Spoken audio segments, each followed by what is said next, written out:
How to break a generational curse. How to break generational curses.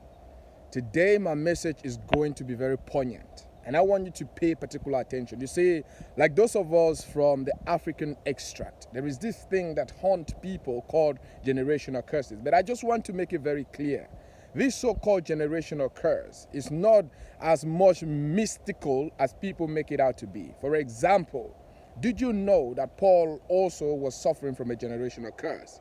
Paul himself, the great apostle, was suffering from a generational curse. He said in the book of Romans, the things I know I should do, I don't do them. But the things I don't want to do, I do them. What is wrong with me? Paul said.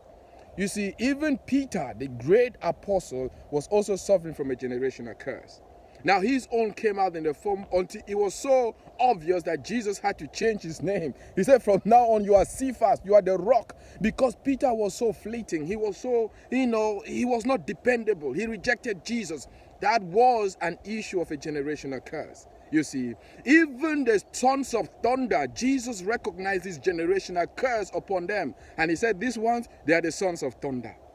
Every one of us is suffering from a generational curse. But what is a generational curse? A generational curse is simply the attributes, the characteristics, the value system that your family or the people prior to you have been following, that you have adopted from them. And this thing can be for good or it can be for bad.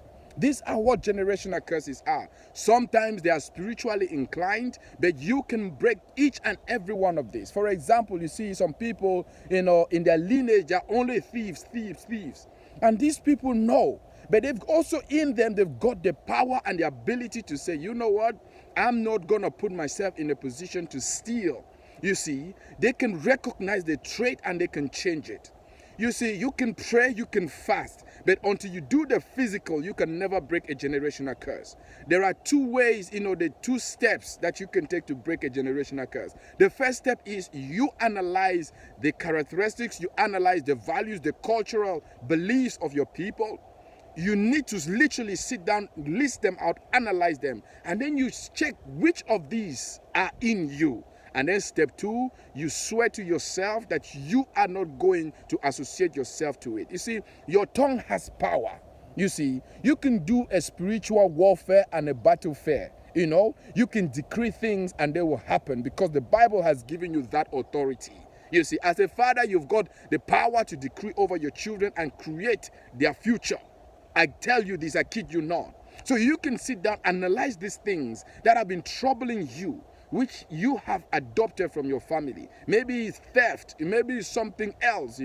For men, you cannot sit with one woman. For women, you cannot sit, one place. You're moving around like a dog and so on. And people say, okay, in that family, they always get pregnant early. In that family, they never get married. It's a generational curse.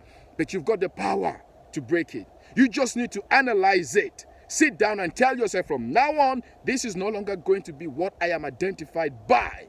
And then you can stand on that and you will break the curse. I kid you not. There are many things that are associated to my family, to my previous generations of my family, from my mother's side, from my father's side. None of them is associated to me because I stood my ground and I said, what? That is them.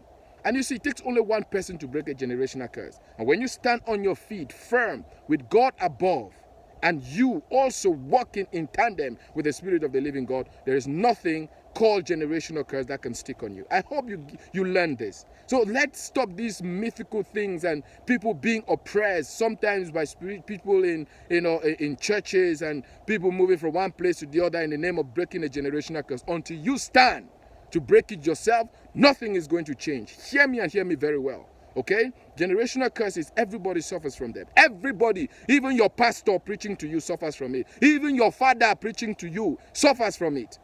But what it makes the difference is that they stood and said, from now on, these traits that are associated to, my lineage are no longer going to be associated to me. And heaven will honor that. God bless you and have a life free of so-called generational curses. God bless you, man.